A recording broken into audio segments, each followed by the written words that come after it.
വിജയിച്ചു കഴിഞ്ഞാൽ തിരഞ്ഞെടുക്കപ്പെടുകയാണെങ്കിൽ തൃശ്ശൂരിനെ ഹൃദയത്തിൽ വെക്കുമെന്നാണ് സുരേഷ് ഗോപി പറഞ്ഞത്. അപ്പോൾ അദ്ദേഹത്തിൻ്റെ വാക്കുകൾ അന്വർത്ഥമാക്കുന്ന ചില പ്രവൃത്തികളൊക്കെ ഇപ്പോൾ നടത്തിക്കൊണ്ടിരിക്കുകയാണെന്നുള്ള നല്ല ശുഭസൂചകമായിട്ടുള്ള വാർത്തകളാണ് പുറത്തു വരുന്നത്. തൃശ്ശൂരിൻ്റെ മുഖച്ഛായ തന്നെ മാറ്റുന്ന രീതിയിലുള്ളൊരു വമ്പൻ പദ്ധതിയാണ് ആസൂത്രണം ചെയ്തിരിക്കുന്നത്. അത് നടപ്പിലാകാൻ വേണ്ടിയിട്ട് പോവുകയാണ്. നമുക്കറിയാം, തൃശ്ശൂർ എന്ന് പറയുന്നത് കേരളത്തിൻ്റെ ഒരു സാംസ്കാരിക തലസ്ഥാനമാണ്. കലയ്ക്ക് വലിയ പ്രാധാന്യം നൽകുന്ന ഒരു നഗരമാണ് ഈ തൃശ്ശൂർ എന്ന് പറയുന്നത്. അപ്പോൾ എന്താണ് സംഭവിക്കുന്നത്? തൃശ്ശൂരിൽ വലിയൊരു മാറ്റമാണ് വരാൻ വേണ്ടി പോകുന്നത്. എന്താണത്? തൃശ്ശൂരിലെ പ്രധാന റെയിൽവേ സ്റ്റേഷനിൽ അമൃതം പദ്ധതിയുടെ ഭാഗമായിട്ട് വരുന്ന നവീകരണ പ്രവർത്തനങ്ങളാണ്. അപ്പോൾ അതിൽ അമൃതം പദ്ധതി കേട്ടിട്ടുണ്ടോ? അതായത് കേന്ദ്ര സർക്കാരിന്റെ പദ്ധതിയാണ്. അത് തെരഞ്ഞെടുക്കപ്പെട്ട കുറേ റെയിൽവേ സ്റ്റേഷനുകളിൽ വളരെ വലിയ രീതിയിലുള്ള വികസന പ്രവർത്തനങ്ങൾ നടത്തുന്ന ഒരു പദ്ധതിയാണ്. അപ്പോൾ അതിലിപ്പോൾ തൃശ്ശൂർ റെയിൽവേ സ്റ്റേഷനും തിരഞ്ഞെടുക്കപ്പെട്ടിരിക്കുകയാണ്, ആ ഒരു ലിസ്റ്റിൽ വന്നിട്ടുണ്ട്. അപ്പോൾ അതുകൊണ്ട് അതിന് സുരേഷ് ഗോപി MP എന്ന നിലയിൽ ആ ഒരു റെയിൽവേ സ്റ്റേഷന്റെ നവീകരണത്തിന് വലിയൊരു പങ്ക് തന്നെ വഹിക്കും. അദ്ദേഹത്തിന്റെ കുറേ സജഷൻസും നിർദ്ദേശങ്ങളെല്ലാം ചേർത്തുകൊണ്ട് തന്നെയാണ് ഈ നവീകരണങ്ങളെല്ലാം നടത്താനായിട്ട് ഇപ്പോൾ കേന്ദ്രം തയ്യാറെടുക്കുന്നത്. അപ്പോൾ അത് 390.53 കോടി രൂപ ചെലവാക്കിയാണ് ഇപ്പോൾ തൃശ്ശൂർ റെയിൽവേ സ്റ്റേഷൻ നവീകരിക്കാൻ ഉദ്ദേശിക്കുന്നത്. അതായത് 100 വർഷത്തെ മുന്നിൽ കണ്ടുകൊണ്ട് ആണ് ഈ നവീകരണ പ്രവർത്തനങ്ങൾ നടക്കാൻ പോകുന്നത്. അത് വിമാനത്താവളത്തിന്റെ ആ ഒരു നിലവാരത്തിലേക്ക് ഉയർത്തിക്കൊണ്ടുള്ള ഒരു പദ്ധതിയാണത്. ഇപ്പം നിലവിലിപ്പോൾ അവിടെ 4 പ്ലാറ്റ്ഫോമുകളാണുള്ളത്. അത് മാറ്റി 5 പ്ലാറ്റ്ഫോമുകൾ ആക്കാനുള്ള 3 നിലയാക്കും. രണ്ടാമത്തെ നിലയിലായിരിക്കും ഈ ടിക്കറ്റ് എടുക്കുന്ന സംവിധാനങ്ങളെല്ലാം നടപ്പിലാക്കുന്നത്. സുരേഷ് ഗോപിയുടെ നേതൃത്വത്തിൽ റെയിൽവേ ഉദ്യോഗസ്ഥരും ജില്ലാ കളക്ടറും ജനപ്രതിനിധികളും ഉൾപ്പെടെയുള്ള സംഘം ഇതിനെക്കുറിച്ചുള്ള ചർച്ചകളെല്ലാം ചെയ്തു കഴിഞ്ഞു. ആ യോഗത്തിലാണ് ഈ പുതിയ നിർദ്ദേശങ്ങൾ അദ്ദേഹം സുരേഷ് ഗോപി MP എന്ന നിലയിൽ മുന്നോട്ട് വെച്ചത്. കെട്ടിടത്തിന്റെ രൂപരേഖയിൽ ഇപ്പോൾ തീരുമാനമായിരുന്നില്ല. പദ്ധതി പ്രകാരം റെയിൽവേ സ്റ്റേഷന്റെ നവീകരണം ഉടനെ തന്നെ ആരംഭിക്കും എന്നാണ് സൂചനകൾ. ഇപ്പൊ ഈ കേരളത്തിൽ ഈ കഴിഞ്ഞ ലോക്സഭാ തെരഞ്ഞെടുപ്പ് നടക്കുമ്പോൾ തന്നെ BJPക്ക് വളരെ പ്രതീക്ഷ ഉണ്ടായിരുന്ന മണ്ഡലങ്ങളാണ് തൃശ്ശൂരും തിരുവനന്തപുരത്ത് വളരെയധികം പ്രതീക്ഷയുണ്ടായിരുന്നു. രാജീവ് ചന്ദ്രശേഖർ ഉറപ്പായും വിജയിക്കുമെന്ന് തന്നെയായിരുന്നു കണക്കുകൂട്ടലുകളെല്ലാം. പക്ഷേ അപ്പോൾ തന്നെ ഒരു അണിയറ സംസാരം ഉണ്ടായിരുന്നു. ഈ കേരളത്തിൽ ആദ്യത്തെ ഒരു സീറ്റ് എവിടെയാണ് കിട്ടുന്നത്, താമര വിരിഞ്ഞാൽ ആ സ്ഥലം സ്വർഗ സമാനമാക്കും എന്നൊരു ടോക്ക് ഉണ്ടായിരുന്നു, എല്ലാവരും പറയുമായിരുന്നു. അപ്പോൾ തിരുവനന്തപുരത്തുകാരെല്ലാം വിചാരിച്ചു തിരുവനന്തപുരം ഇനി ആ ഒരു മുൻനിരയിലേക്ക് എത്തും എന്ന് ഒരു പ്രതീക്ഷ തിരുവനന്തപുരത്തുള്ള. തൃശ്ശൂര് സുരേഷ് ഗോപി വിജയിച്ചു കഴിഞ്ഞതിന് ശേഷം അദ്ദേഹത്തിന്റെ ഒരു റോഡ് ഷോ ഉണ്ടായിരുന്നു തൃശ്ശൂർ. അത് റിപ്പോർട്ട് ചെയ്യാൻ വേണ്ടിയിട്ട് പോയിട്ടുണ്ടായി. ശരിക്കും പറഞ്ഞു കഴിഞ്ഞാൽ ജനസാഗരമാണ് അദ്ദേഹത്തെ അനുകൂലിച്ചുകൊണ്ട് അവിടെ എത്തിയിരുന്നത്. സുരേഷ് ഗോപിക്കെതിരെ ഇവിടെയുള്ള കുറേ ഫണ്ടമെന്റൽ ഇസ്ലാമിസ്റ്റുകളൊക്കെ വലിയ രീതിയിലുള്ള എതിർപ്പുകളൊക്കെ ഉയർത്തുന്നുണ്ട്. പക്ഷെ അവിടെ നിങ്ങൾക്ക് തൃശ്ശൂരിൽ കാണാൻ വേണ്ടി സാധിക്കുന്നത് ഒരുപാട് സ്ത്രീകൾ, പ്രത്യേകിച്ച് മുസ്ലിം സ്ത്രീകൾ, തട്ടമിട്ട മുസ്ലിം സ്ത്രീകളടക്കം കുട്ടികളെയും കൂട്ടിക്കൊണ്ട് ഞങ്ങൾ സുരേഷ് ഗോപിക്കൊപ്പമാണെന്ന് പറഞ്ഞുകൊണ്ട് അവിടെ അണിനിരക്കുന്ന ഒരു കാഴ്ച, മനോഹരമായിട്ടൊരു കാഴ്ചയായിരുന്നു അന്ന് കണ്ടത്. അപ്പോൾ വലിയ രീതിയിലുള്ള പിന്തുണ സുരേഷ് ഗോപിക്ക് തൃശ്ശൂരുണ്ട്.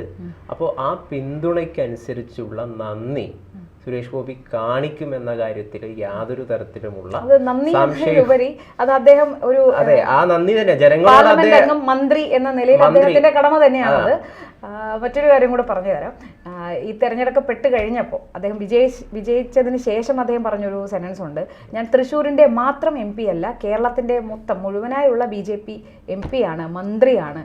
മാത്രമല്ല കേരളത്തിൽ മാത്രമല്ല തമിഴ്നാടിനെയും കൂടി അദ്ദേഹം ചേർത്ത് പിടിച്ചിട്ടാണ് അന്ന് പറഞ്ഞത്. അപ്പോൾ എന്തായാലും ഉറപ്പായിട്ടും അദ്ദേഹം ആ രീതിയിലുള്ള വികസന പ്രവർത്തനങ്ങൾ എന്തായാലും തൃശ്ശൂരിൽ കൊണ്ടുവരും എന്നുള്ള കാര്യത്തിൽ ആർക്കും സംശയമൊന്നും ഇല്ലായിരുന്നു. പിന്നെ മറ്റൊരു കാര്യം, ഈ ഗൗതം പറഞ്ഞ പോലെ സുരേഷ് ഗോപിക്കെതിരെ ഉണ്ടായ മാധ്യമ ആക്രമണങ്ങൾ, സൈബർ ആക്രമണങ്ങൾ, ഒരു കണക്കിന് അതെല്ലാം അദ്ദേഹത്തിന്റെ വിജയത്തിന് കാരണമായിട്ടില്ല. അതെല്ലാം അദ്ദേഹത്തെ താറടിച്ചു കാണിക്കാൻ നടത്തിയ പല പ്രവർത്തികളും അതെല്ലാം അദ്ദേഹത്തിന് നേരെയുള്ള ഒരു സിമ്പതിയായും സഹതാപ തരംഗമായും സ്ത്രീകൾക്ക് അദ്ദേഹത്തിനുള്ള ഇഷ്ടമായ ഒരു അനുഭാവപൂർവമായ ഒരു തീരുമാനമെടുക്കാൻ തൃശ്ശൂരിലെ ജനങ്ങളെ പ്രേരിപ്പിച്ചതെല്ലാം അദ്ദേഹത്തിനെതിരെ ഉണ്ടായ ഈ പലതരത്തിലുള്ള അറ്റാക്കുകളല്ലേ.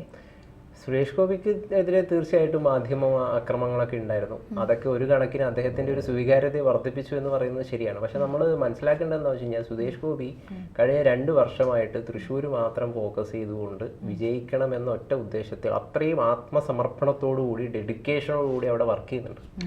നിരവധി സഹായങ്ങൾ ചാരിറ്റി പൂർവ്വം കയ്യിൽ നിന്നെടുത്തിട്ട് കൊടുക്കുക, നിരവധി ആളുകളെ സഹായിക്കുക. അപ്പം ഇതിലൂടെയൊക്കെ സുരേഷ് ഗോപി ജനങ്ങളുടെ മനസ്സിൽ ഒരു പ്രിയപ്പെട്ടവനായിട്ട് ഉയർന്നിട്ടുണ്ടായിരുന്നു. ഓൾറെഡി സിനിമാ നടൻ എന്നുള്ളൊരു ഖ്യാതി അദ്ദേഹത്തിനുണ്ട്. കൂടാതെ ഇത്തരം രീതിയിലുള്ള ഒരാൾ ഞങ്ങളെയൊക്കെ ഇങ്ങനെ കൈവിട്ട് സഹായിക്കുന്നു എന്നൊക്കെ പറയുന്ന ഒരു ഇമ്പാക്റ്റ് സുരേഷ് ഗോപിക്ക് ഉണ്ടാക്കാൻ വേണ്ടി സാധിച്ചിട്ടുണ്ട്. കൂടാതെ ഈ മാധ്യമങ്ങളുടെ വിമർശനം, കാരണം ഈ നെഗറ്റീവ് പബ്ലിസിറ്റികളൊക്കെ, അല്ലെങ്കിൽ ശരിക്കും പറഞ്ഞു കഴിഞ്ഞാൽ ഒരു നേതാവിൻ്റെ പോപ്പുലാരിറ്റി ഉയർത്തുമെന്ന് നമുക്ക് മോഡിയിലൂടെ തന്നെ വ്യക്തമായതാണല്ലോ. കാരണം മോഡിക്കെതിരെ വിമർശനങ്ങൾ ഉയരുന്തോറും അദ്ദേഹത്തിൻ്റെ പോപ്പുലാരിറ്റി കൂടുന്നു എന്നാണ് പല നിരീക്ഷണങ്ങളൊക്കെ വന്നിട്ടുണ്ട്. അപ്പോൾ സുരേഷ് ഗോപിക്കും അത്തരം രീതിയിലുള്ളൊരു, പിന്നെ അത് മാത്രമല്ല സുരേഷ് ഗോപി അവിടെ ജയിപ്പിക്കാൻ നമ്മുടെ CPM തന്നെ മുന്നിട്ട് ഇറങ്ങിയിട്ടുണ്ട് എന്നുള്ളൊരു കാര്യമാണല്ലോ ഇപ്പോൾ കഴിഞ്ഞ ദിവസങ്ങളിലൊക്കെ പുറത്തു വരുന്നത്. RSSുമായിട്ട് ബന്ധമുണ്ട് എന്നൊക്കെ ഉള്ള. അപ്പം ഒരുപാട് ഘടകങ്ങൾ സുരേഷ് ഗോപിയെ തൃശ്ശൂർ ജയിപ്പിക്കാൻ കാരണമായിട്ടുണ്ട് എന്നുള്ളതാണ്. അത് ഒരു ഘടകമല്ല, ഒരുപാട് ഘടകങ്ങൾ.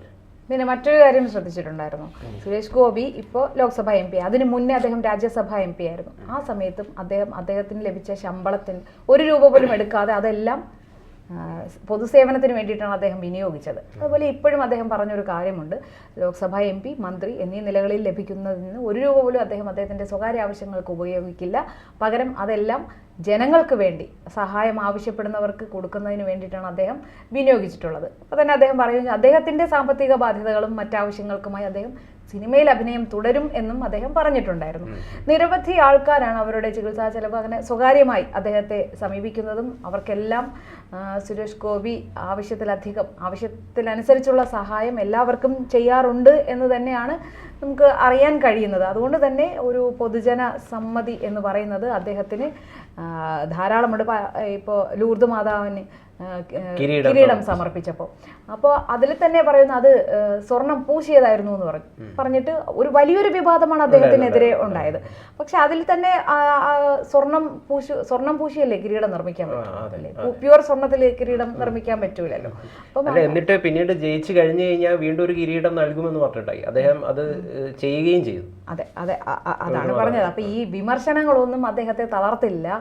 പകരം അദ്ദേഹം അതിനേക്കാൾ ആർജവത്തോടുകൂടി തന്നെ കേരളത്തിന് വേണ്ടി, തൃശ്ശൂരിന് വേണ്ടി എല്ലാ വികസന പദ്ധതികൾക്കും നേതൃത്വം നൽകും എന്ന് തന്നെ നമുക്ക് ഉറച്ചു വിശ്വസിക്കാം. കാരണം അങ്ങനെ ചെയ്യേണ്ടത് വളരെ അത്യാവശ്യമാണ്. കാരണം BJPക്ക് കേരളം പിടിക്കണമെന്ന് ഒരുപാട് ആഗ്രഹിക്കുന്നുണ്ട് BJP നേതൃത്വം, കേന്ദ്ര നേതൃത്വം ആഗ്രഹിക്കുന്നുണ്ട്. അപ്പം അതിൽ സുരേഷ് ഗോപിയിലൂടെ ഒരു തുടക്കമാവട്ടെ എന്ന നിലയിൽ നല്ല രീതിയിലുള്ള പ്രവർത്തനം തീർച്ചയായിട്ടും കാഴ്ചവെക്കും എന്ന് തന്നെയാണ് നമ്മൾ കരുതുന്നത്. കാരണം ഇനിയും ആ മണ്ഡലം തൃശ്ശൂർ ലോക്സഭാ മണ്ഡലം തങ്ങളുടെ കയ്യിൽ തന്നെ BJP നിലനിർത്തണം. പിന്നെ വേറൊരു കാര്യം ഗൗതം, ഇപ്പൊ പലരും പറയും സുരേഷ് ഗോപി കേന്ദ്രമന്ത്രിയായി, ഒരു MP ആയി, ഇതൊക്കെ മറന്ന്, രാഷ്ട്രീയക്കാരൻ എന്നത് മറന്ന് അദ്ദേഹം ഇപ്പോഴും പഴയ സിനിമാ താരമായ ആ നായകനായി തന്നെയാണ് അദ്ദേഹം ഇപ്പോഴും ജീവിക്കുന്നതെന്ന് പലരും പറയുന്നുണ്ട്. അപ്പോൾ എനിക്ക് തോന്നിയൊരു സംശയമാണ്, ശരിക്കും പറഞ്ഞാൽ ഈ മാധ്യമങ്ങളും മറ്റ് ജനങ്ങളും അല്ലേ അദ്ദേഹം ഒരു കേന്ദ്രമന്ത്രിയാണ് എന്നത് മറന്ന് അദ്ദേഹത്തെ സമീപിക്കുന്നത് എന്ന് തോന്നിയിട്ടുണ്ടോ? എൻ്റെ ഒരു പോയിന്റ് ഓഫ് വ്യൂവിൽ ഞാൻ പറഞ്ഞതാണ്. കാരണം ഒരു കേന്ദ്രമന്ത്രിയെ അപ്രോച്ച് ചെയ്യുന്ന രീതിയിലാണോ മാധ്യമങ്ങൾ അദ്ദേഹത്തെ അപ്രോച്ച് ചെയ്യുന്നത്? അദ്ദേഹത്തിന് തീർച്ചയായിട്ടും സിനിമാ നടൻ എന്നുള്ളൊരു ഖ്യാതിയുണ്ട്. അത് തീർച്ചയായിട്ടും അദ്ദേഹത്തിന് ലഭിക്കും, മാധ്യമങ്ങൾ അത് നൽകും. അതിൻ്റെ കൂടി പവറോട് കൂടിയിട്ട് തന്നെയാണ് ഞാൻ പറയട്ടെ, അതിൻ്റെ കൂടി പവറോട് കൂടിയിട്ടാണ് സുരേഷ് ഗോപി വിജയിച്ച് കയറിയിരിക്കുന്നത്. കാരണം ഇപ്പോൾ സുരേഷ് ഗോപി സിനിമാ നടനൊന്നും അല്ല, സാധാരണക്കാരനായിട്ടുള്ളൊരു വ്യക്തിയാണെന്ന് വിചാരിക്കുക. ഈ കിട്ടുന്ന പോപ്പുലാരിറ്റി അദ്ദേഹത്തിന് കിട്ടുമോ? കിട്ടില്ല.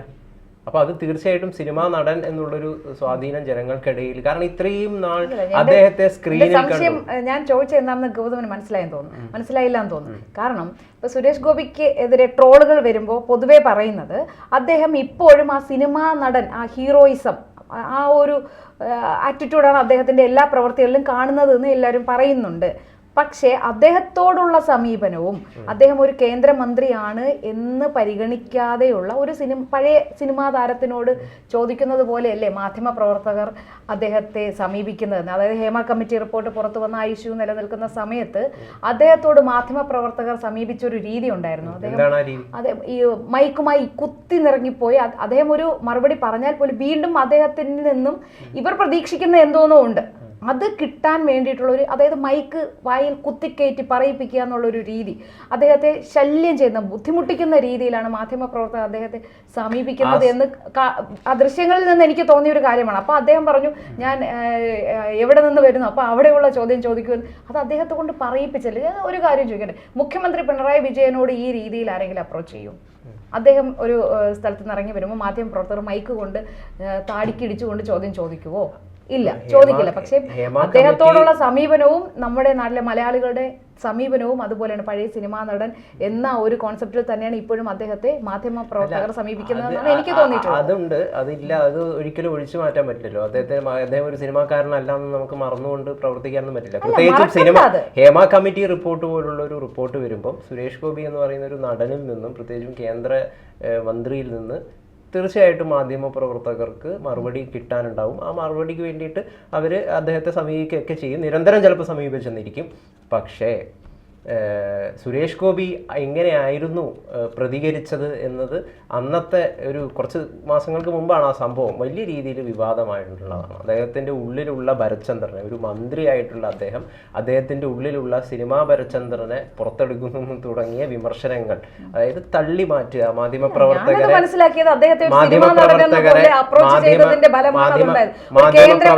സംസാരിക്കുന്നത് പോലെ സംസാരിക്കണമായിരുന്നു എങ്കിൽ അദ്ദേഹം കേന്ദ്രമന്ത്രിയെ പോലെ മറുപടി പറയുമായിരുന്നു. അല്ല, അതിൽ കുറെ കാര്യങ്ങളുണ്ട്. അത് അദ്ദേഹം ആ നൽകിയ മറുപടിയിലൂടെ മാധ്യമപ്രവർത്തകരും ഒരു സ്വയം വിമർശനം നടത്തണം എന്നുള്ള ഒരു അഭിപ്രായം കൂടി ഉണ്ട് കേട്ടോ. അതെന്തോ ആയിക്കൊള്ളട്ടെ, ഈ നിരന്തരം അതായത് മാധ്യമപ്രവർത്തകർ തൃശ്ശൂർ വികസനത്തിലേക്ക് കുതിക്കട്ടെ. തൃശ്ശൂർ റെയിൽവേ സ്റ്റേഷൻ രാജ്യാന്തര തലത്തിൽ വളരെ 1ാം സ്ഥാനത്തേക്ക് വരട്ടെ എന്ന് നമുക്ക് ആശിക്കാം.